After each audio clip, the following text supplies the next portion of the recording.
Herzlich willkommen zu einem wunderschönen neuen Video. Das Thumbnail hat schon viel verraten. Ein ganz heißes Thema. Wir hatten viel Gesprächsstoff auf Instagram und deswegen machen wir heute den Crank Hub Upgrade an einem F80 M3. I do it again.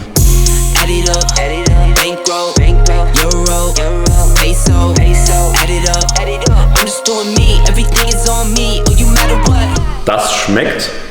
Dieses Auto ist für mich ja schon eher was Besonderes, wegen Farbe, Ausstattung und Zustand.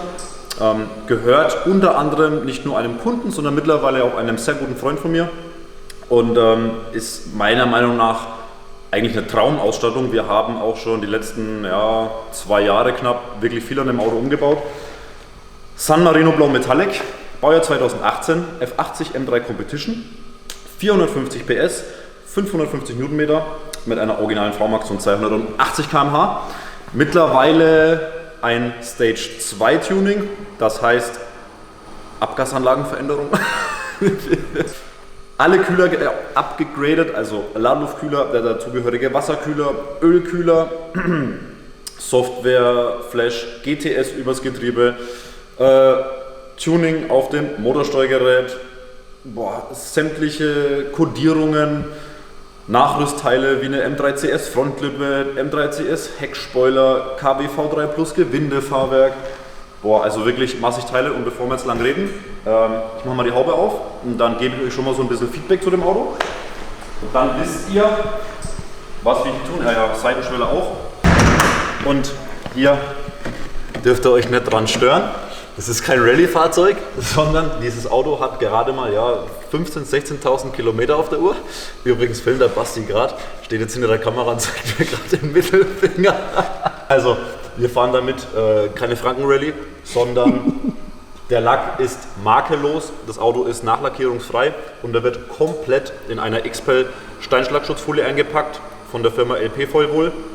Und wir möchten natürlich nicht, dass vor dem Zeitpunkt der Folierung irgendwelche Schäden an Lack und so weiter entstehen. Und deswegen hat er vorne und hinten ganz primitiv solche Lappen hinbekommen jetzt, dass wenn wir das Auto überführen zum Folieren, nicht noch irgendwas passiert mit dem Lack.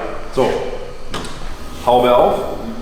Prachtstück S55, leistungstechnisch oder von der Ausbeute, wie man diesen Motor belasten kann, original wirklich ein brutaler Motor, also mittlerweile ja schon in der Generation, ich glaube 15 oder so, also angefangen mit der Basis 2004, 5, N52, 53, N54, M55, S55, klar, grundverschiedene Motoren jetzt, wenn man sie nebeneinander stellt, aber in der Basis immer ungefähr gleich, sage ich mal, es ist so eine Weiterentwicklung gewesen, auf die BMW ja aufgebaut hat. Genau, und jetzt 3 Liter Hubraum, 2 Turbolader. Ja, genau, das war's. Video ist zu Ende. Macht's gut, ciao. Nee, Spaß. So, okay, ihr seht einiges. Upgrade Ladeluftkühler. Hier vorne, man sieht es jetzt nicht, ein komplettes Upgrade Kühlsystem für Wasser und Öl. Charge Pipes hat er schon bekommen, die etwas hitzeisoliert. Wir fahren noch originale Luftfilterkästen. Warum fahren wir die? Weil der Basti nicht so der Fan ist von offenen Ansaugungen und wir, was so dieses Klangerlebnis angeht an dem Auto, noch ein bisschen human bleiben wollen. Wir bewegen uns jetzt schon bei knapp 600 PS ungefähr. Und in Bayern ist das mit der Rennleitung immer ziemlich schwierig und deswegen sind wir da so ein bisschen auf dem Boden geblieben. Ich würde sagen, wir gehen kurz zur Werkbank rüber. Ich zeige euch, was heute ansteht und dann geht es eigentlich schon los in einen Schrauberporn. So, in Zusammenarbeit mit der Firma 55 Parts, euch wird das bestimmt was sagen, beziehungsweise vielen aus der BMW-Szene. Übrigens hier das Logo.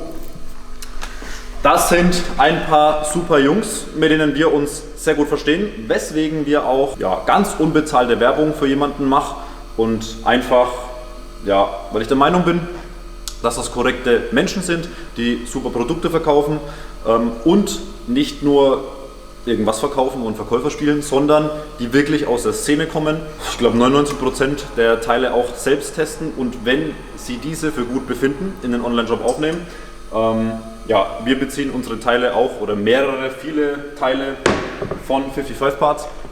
Und deswegen haben wir uns dazu entschlossen, dieses Video von dem Crank Hub Upgrade für alle Leute, die mal wissen wollen, wie sowas funktioniert und warum, einfach in Zusammenarbeit mit 55 Parts zu drehen, um etwas Fundamentales zu schaffen, dass wenn man in diesem Online-Shop etwas rumscrollt und sich dann denkt, da ist ein Zahnrad mit einer Schraube dabei, das kostet 800 Euro oder weiß nicht, was es kostet, das seht ihr dann schon, ich glaube 800, 900 Euro, irgend sowas. Ne?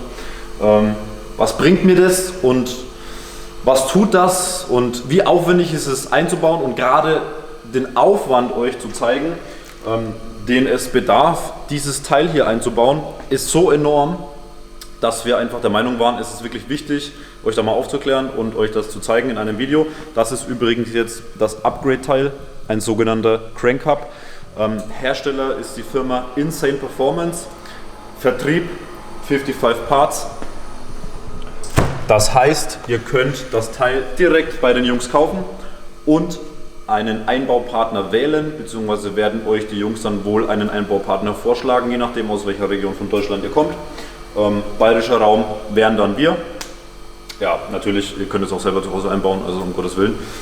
Darf jeder machen, wie er möchte. Ich komme schon wieder in dieses Gerede, wisst ihr was? Ende im Gelände. Wir zerlegen jetzt diesen kompletten Motor, Achse runter, Ölwanne runter, Öl raus, Laluftkühler runter, Chargepipes runter, Sitze raus, Kennzeichenbeleuchtung, Stoßstangen, los geht's.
So, Schrauberporn ist zu Ende.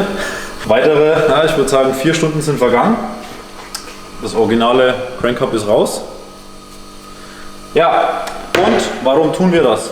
Gute Frage. Ich erkläre es euch. Also für alle, die einen S55 haben, die werden Bescheid wissen. Oder fast alle. Für alle, die keinen S55 haben, einfach eine technische Erklärung. So, der S55 Motor verbaut im M4, im M3, F-Modell und jetzt aktuell auch im M2 Competition hat fast keine Schwachstelle, beziehungsweise eine Schwachstelle und die ist sehr groß und das ist Thema Crank Hub, Kurbelwellen, Zentralschraube, Riemenscheiben für die beiden Ketten. Ihr kommt jetzt mal kurz her, ich zeige euch das mal. Schau mal, ich hoffe mal die Kamera bekommt es gut drauf. Also Achse ist runter, Ölwanne natürlich, Antrieb, Ölpumpe und Kettenschienen sind raus. Ich lang mal hier durch. Hier drin in dieser Öffnung sitzt auch hier der Simmering für die Kurbelwelle. Sitzt der originale Crank Hub. Hier vorne drauf die Riemenscheibe. Hier oben sieht man die ganzen Rollen für die Nebenaggregate. Also, ich versuche mich kurz zu halten. Es ist ein sehr schwieriges Thema, weil wenn man wenig dazu sagt oder nichts dazu sagt, dann ist es für den einen oder anderen nicht wirklich nachvollziehbar. Und deswegen, Basti kommt mal ein bisschen näher. So, vorab, das ist unser 55 Parts bzw. Insane Crank Hub. Das ist ein Stück Material, also diese beiden gefrästen Zahnräder sind fest auf diesem Teil und original ist das nicht so.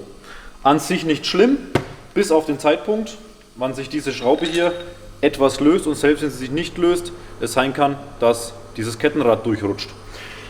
Wer ein bisschen in Motoren drin ist, der wird wissen, dass ein Motor sogenannte Steuerzeiten hat.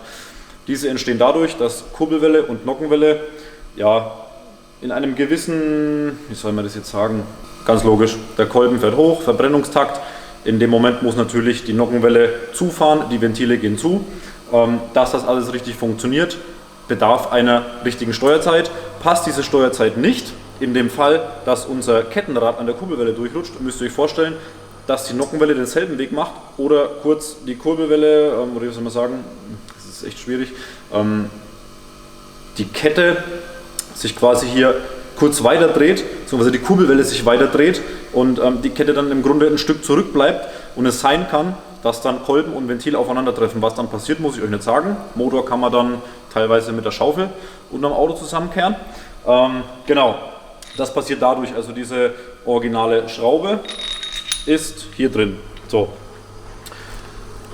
Auf diesem originalen Hub sitzt unser Riemen, unsere Riemenscheibe und darauf, beziehungsweise original ist es so, dann habt ihr hier Schrauben drin, mit denen ist das ganze System verbunden und diese Schraube geht geradeaus durch in die Kurbelwelle.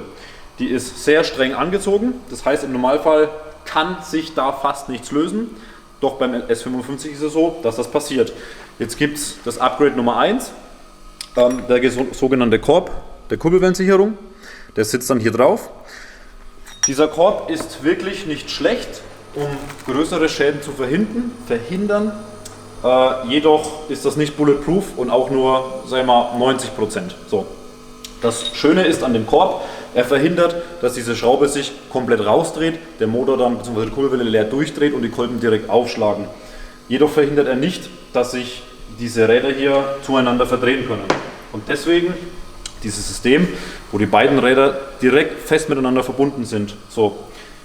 Jetzt denkt ihr euch, okay, das kann vielleicht auch rutschen. Könnte es, aber wenn man sieht, hier sind 2 Zapfen drauf. Auch diese Zapfen sind fest mit diesem Teil verbunden. Dafür gibt es eine Art, ich sag mal, Bohrschablone. Diese setzen wir jetzt auf die Kurbelwelle auf von vorne, schrauben zur Zentrierung und dass die Löcher richtig passen, diese Schraube hier rein. Dann ist hier ein ultra scharfer, starker Bohrer dabei. Mit dem werden diese beiden Löcher in die Kurbelwelle gebohrt. Ist nicht viel, also ich würde jetzt mal sagen 3-4 mm. Ist scharf? Ja, jetzt. Genau. Und dann kommen die Ketten wieder auf diese Räder drauf. Das Teil rastet in der Kurbelwelle ein und zusätzlich wird es dann ganz normal mit einer neuen Dehnschraube von BMW wieder in die Kurbelwelle verschraubt. Und somit gehen wir ja im Grunde allen Krankheiten, die dieses Teil hat, aus dem Weg und machen diesen Motor standfest. Und jetzt Obacht. Ich würde jetzt mal meine Hand ins Feuer legen, kommt immer auf den Benutzer und auf den Zustand des Motors an, aber sage ich mal, roundabout 700 PS, 650 bis 700 PS, kein Problem.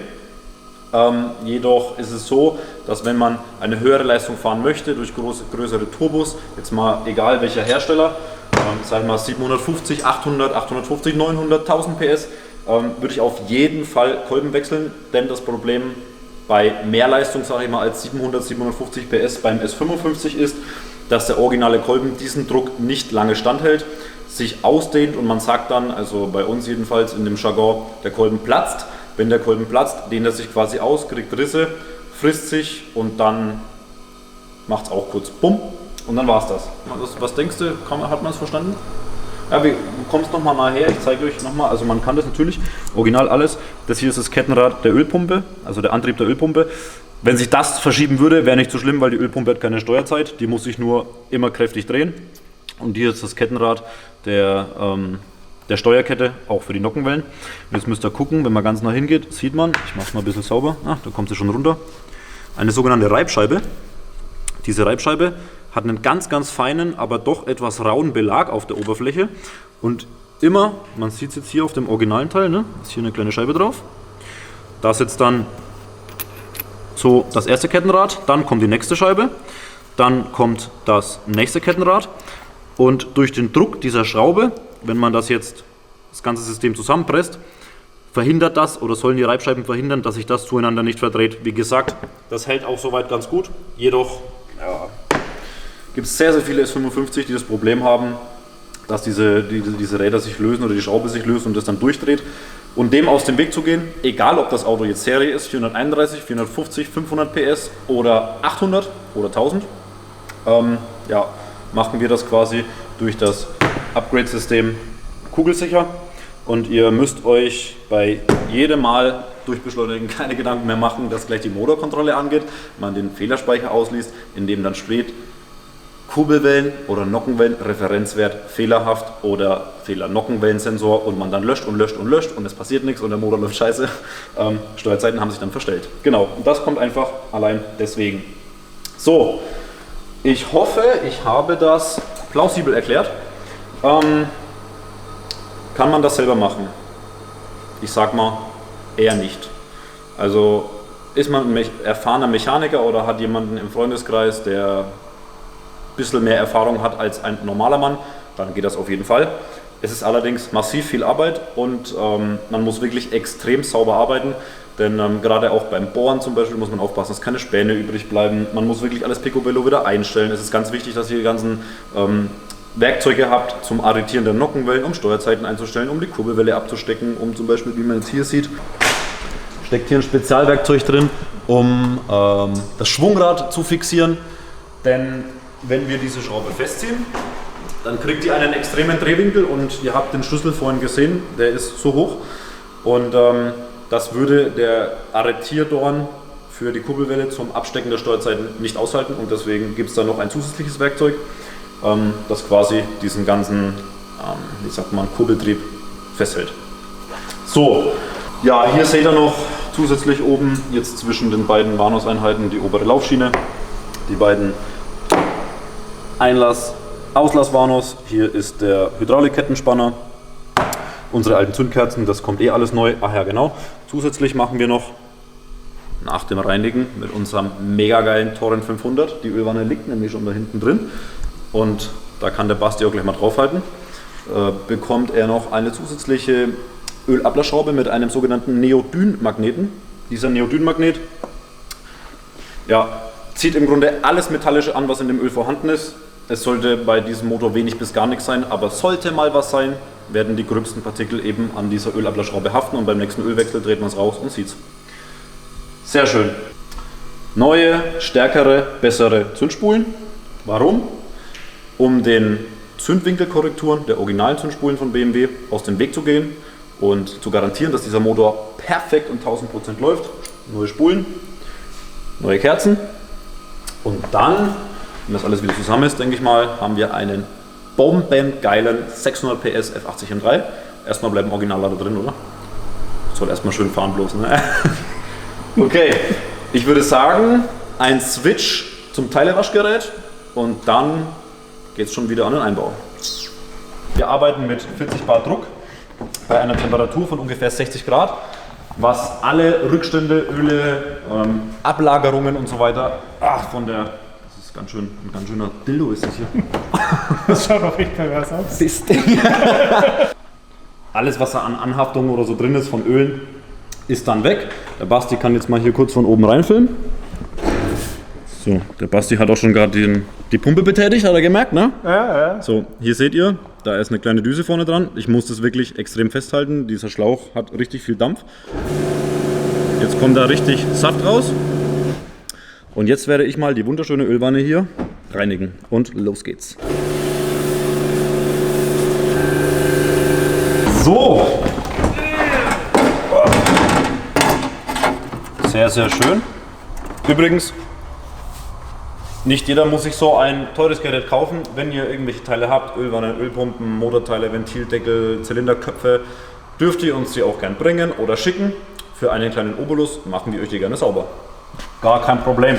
Und jetzt sehen wir hier, es ist noch etwas nass, muss noch ein bisschen trocknen.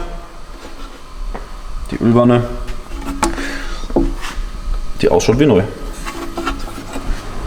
Ja, alles Staub, alles Öl, alles Rückstand, alles sauber. Wir fangen an mit dem Zusammenbau und wir sehen uns wieder, ich glaube, wenn der Crank-Hub drin ist und dann zeigen wir euch das nochmal kurz. Ja.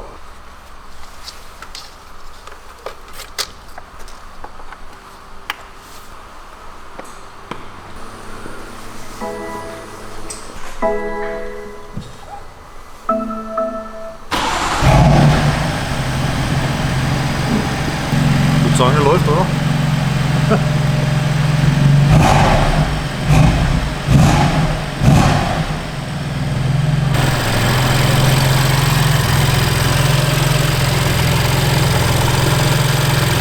So soll das sein, so soll das sein. So, es ist vollbracht. Wirklich eine wunderschöne Arbeit gewesen. Aber Spaß beiseite. Ich fand es wirklich geil, weil das mal wieder so richtig schön Schrauben ist bis in die Eingeweide und mir macht es richtig Bock. Genau. So ist jetzt der aktuelle Stand. Fehlt noch die Domstrebe, die beiden Plastikabdeckungen hinten von den Wischern. Genau, die Motorabdeckung machen wir aber so, beziehungsweise ich mache jetzt die Domstrebe ran, dann wird das Auto mal kurz gefahren zur Probe, danach hebe ich den ganzen nochmal hoch, gucke, ob alles dicht ist, Öl, Wasser und so weiter. Dann wird der Unterbodenschutz hingemacht und ja, der Rest, alle Flüssigkeiten nochmal kontrolliert und dann sollte das passen. Genau, Chargepipes haben wir jetzt neue, die wirklich gut passen. Wer sich interessiert für Chargepipes, die passen, auch bei 55 Parts im Shop kann man das erwerben. Genau, wir haben noch stärkere Schlauchstellen hier hingemacht, von Chargepipe an Leitluftkühler und nochmal stärkere Schläuche, die einfach den Druck mehr standhalten, denn es wird noch weitere Modifikationen in diesem Auto geben, bis wir mal bei 700, 750 PS landen. Genau, dann hoffe ich mal, ich habe alles gesagt und ich hoffe, es war weder zu lang noch zu kurz und alle, die in dem Thema drin sind und auch nicht, wissen jetzt Bescheid. Genau, ich verabschiede mich in diesem Sinne und der Johnny, leider regnet es draußen wirklich jetzt extrem, aber der Johnny hat sich gerade schon dazu erbarmt, euch nochmal einen richtigen Porn hinzuzimmern und da dürft ihr euch schon mal bei ihm bedanken, weil der nimmt wirklich viele Sachen auf sich, was das angeht und der ist einfach ein super Typ. Bis dann.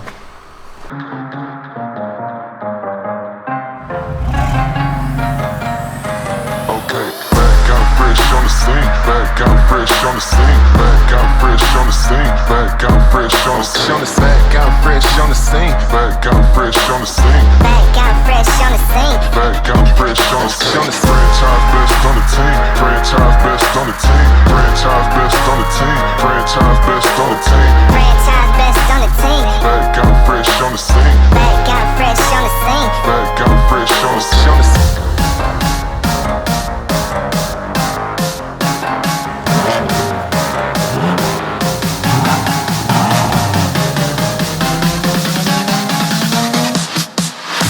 Abonnieren, kommentieren, Glocke aktivieren.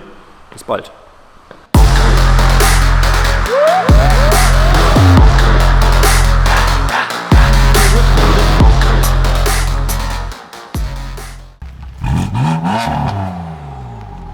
Der Pfeffer aber ganz schön.